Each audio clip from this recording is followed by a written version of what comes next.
Assalamualaikum warahmatullahi wabarakatuh. Selamat pagi teman-teman. Bagaimana kabarnya hari ini? Semoga sehat selalu ya dan selalu dilindungi Allah Subhanahu wa taala. Kali ini kita ada di kelompok 5. Itu di pembelajaran pendidikan PAI berbasis TIK. Kelompok saya terdiri dari 3 orang, yaitu saya sendiri, Adila Intan Komara, yang selanjutnya ada Abdul Malik dan Abdurrahman Wahid. Kali ini kita akan membahas tentang pembelajaran PAI melalui video ya. Sebelum kita mulai pembelajaran pada pagi hari ini, marilah kita membaca basmalah bersama-sama. Bismillahirrahmanirrahim. Langsung saja, pembelajaran video.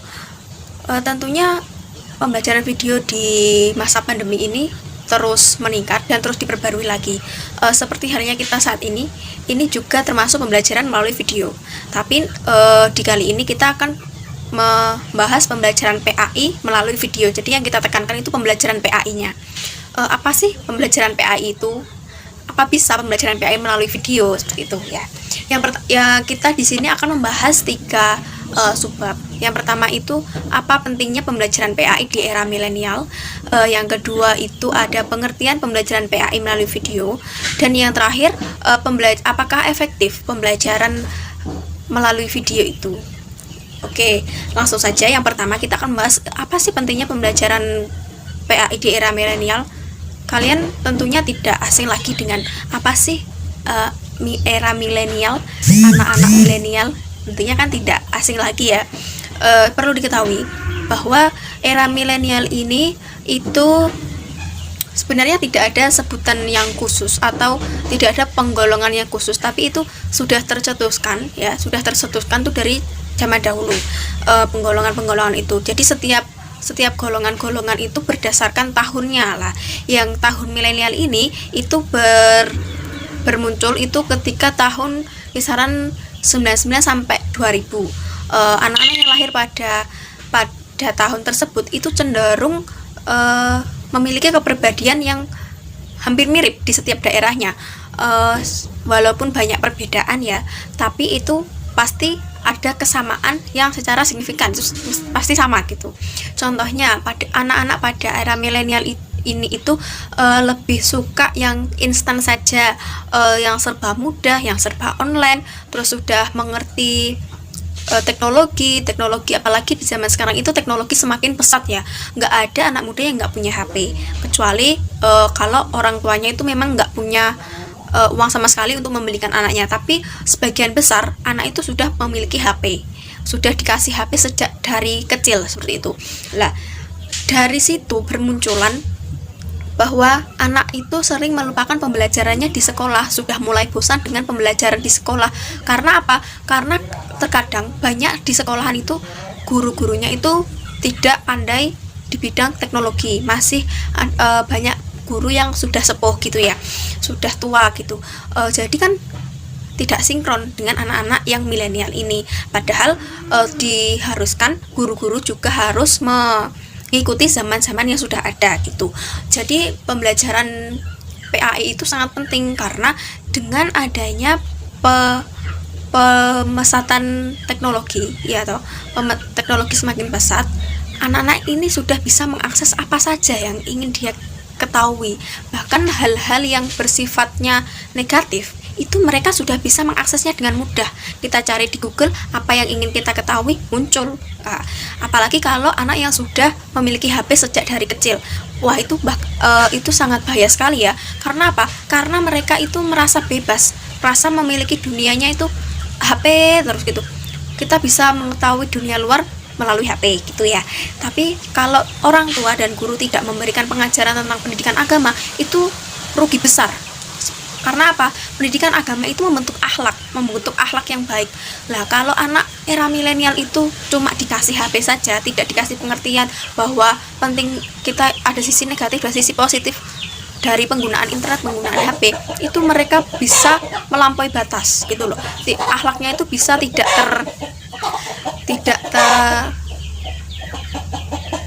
terduga terduga, maksudnya tidak terduganya itu bisa-bisa mereka di rumah itu pendiam, tapi di luar itu ya Allah seperti itu ya, mereka tuh nakal atau dan yang lainnya. Jadi pembelajaran PAI itu penting sekali di era milenial ini, karena apa? Pembentukan karakter mereka itu harus dibenahi lagi, pembentukan karakter mereka harus diajarkan lagi agar lebih baik lagi. Jadi umat muslim itu tidak kekurangan anak-anak milenial yang akhlaknya itu baik seperti itu. Jadi penggunaan media sosial, penggunaan teknologi itu harus diiringi dengan pembelajaran PAI yang baik juga. Bisa juga memberikan motivasi melalui aplikasi-aplikasi yang sudah ada, atau kita memberikan kajian-kajian melalui video-video seperti itu.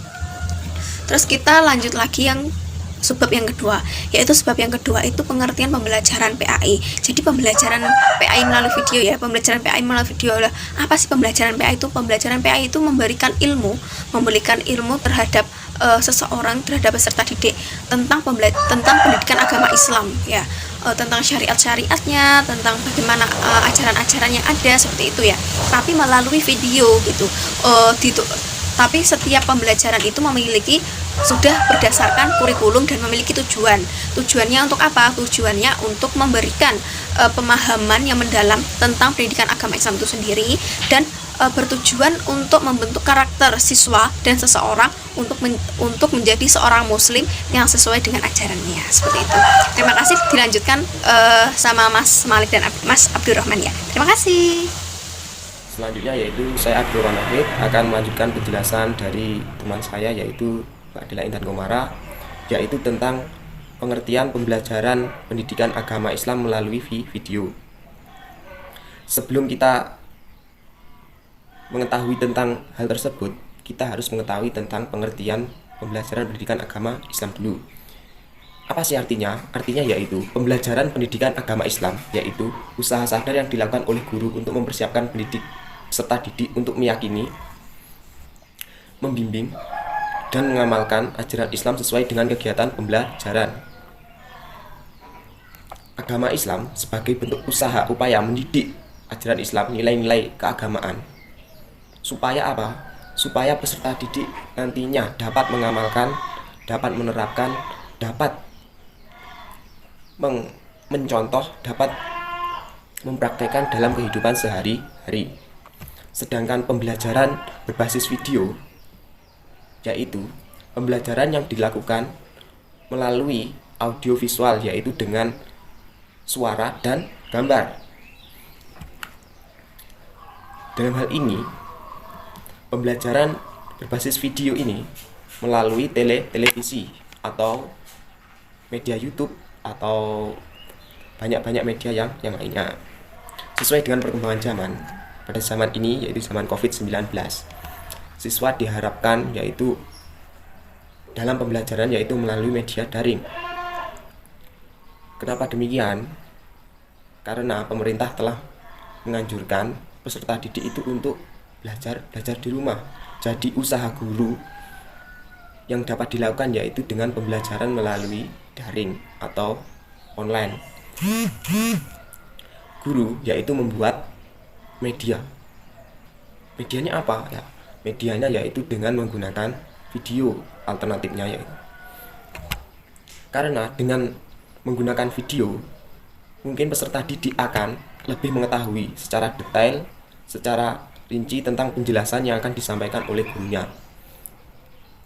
Misalnya yaitu guru dengan membuat tutorial bagaimana caranya, prakteknya, atau sejenisnya. Sedangkan pembelajaran pendidikan agama Islam melalui video yaitu usaha yang dilakukan oleh pendidik dalam mengajarkan pendidikan agama Islam melalui media video tersebut, berguna supaya peserta didik itu paham akan materi yang telah diajarkan. Prakteknya gimana? Prakteknya yaitu peserta didik menonton sebuah video tersebut dan memperhatikan apa yang akan disampaikan, apa isi video tersebut, serta dapat paham, mengetahui isi dan maksud dari video tersebut. Namun, sebelumnya apabila kualitas atau dalam video tersebut itu buruk, contohnya ada gambarnya itu yang kurang jelas, jadi itu dapat mempersulit peserta didik dalam melihat video tersebut atau menangkap materi tersebut. Dalam kejelasan suara juga harus diperhatikan, karena dengan kejelasan suara dan kejernihan video nantinya dapat membuat yang melihat atau yang mendengar itu nyaman dengan apa yang disampaikan melalui media video tersebut. Selanjutnya bertemu dengan saya Abdul Malik. Saya akan membahas tentang poin C, yaitu keefektifan menggunakan media video dalam pembelajaran di kelas. Ya, tentunya media pembelajaran itu sangat banyak dan pembelajaran membutuhkan media. Ada media menggunakan PowerPoint, PPT atau display PPT atau menggunakan LCD proyektor dan bisa menampilkan peta-peta konsep atau dan sebagainya. Ya, di sini saya akan membahas tentang media video. Ya, tentu saja kita akan mengerti efektif atau tidaknya suatu hal atau suatu cara dalam mengajar itu harus membutuhkan mengetahui tentang tujuannya dan manfaat-manfaatnya. Ya, kekurangan dan kelebihannya. Di sini kekurangan dan kelebihan sudah disebutkan oleh teman kita tadi. Ya, di sini media video ini mempunyai 3 tujuan, yaitu tujuan kognitif, tujuan afektif, dan tujuan psikomotorik. Ya, tujuan kognitif itu dapat mengembangkan kemampuan kognitif yang menyangkut rangsangan yang berupa gerak atau sensasi, memperlihatkan kumpulan gambar diam tanpa suara seperti foto dalam wallpaper handphone. Selanjutnya media video atau contohnya kekurangan banyak itu media video ini itu sulit untuk diakses, yang orangnya atau tinggal sekolah yang berada di pelosok-pelosok negeri itu aksesnya untuk internet itu sulit, listrik pun itu ya juga sulit. Ya, yang selanjutnya adalah manfaat menggunakan media video tersebut ini. Ya, manfaatnya adalah peserta didik itu mendapatkan pengalaman baru dalam kegiatan belajar mengajar. Jadi untuk mendapatkan pengalaman itu sangatlah penting, karena membuat siswa tersebut itu terinspirasi dan bisa berpikir atau menciptakan hal-hal gila. Ya, gila itu maksudnya spektakuler. Selanjutnya itu meneliti dan mengevaluasi peristiwa-peristiwa yang sudah terjadi atau prasejarah. Jadi peristiwa sejarah itu dengan kita melihatkan video seperti halnya perang dunia kedua, perang dunia ke-1, nanti dengan meneliti hal-hal tersebut akan bisa menemukan peninggalan-peninggalnya atau misteri yang belum terkuak. Ya, secara tidak disadari siswa mampu merasakan peristiwa tertentu yang diperlihatkan. Jadi kita tuh merasa ada di dalam atau benar-benar terjadi di situ, merasakannya. Yang terakhir adalah memudahkan diskusi peserta didik yang diskusi tentang peristiwa yang benar-benar nyata. Ya. Dari keterangan tadi saya menyimpulkan bahwa media video ini sangatlah mendidik untuk mentransfer ilmu peserta didik dengan adanya atau dengan melihatkan video tertentu dalam pembelajaran tertentu.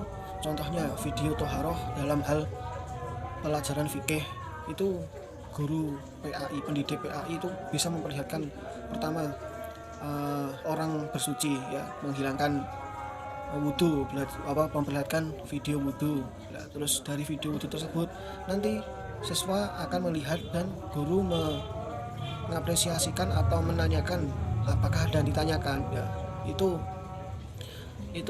video tersebut sangatlah memudahkan guru untuk mengajarkan kepada siswanya, dan siswa juga tidak bosan dengan guru yang, bila kan ada guru yang senangnya itu mengajar dengan berbicara jam sampai datang sampai selesai, itu akan membosankan siswa. Tetapi dalam pembelajaran menggunakan media video ini janganlah sering-sering menggunakan video ini, atau bisa menggunakan variasi lain. Ya, itu yang dapat saya sampaikan.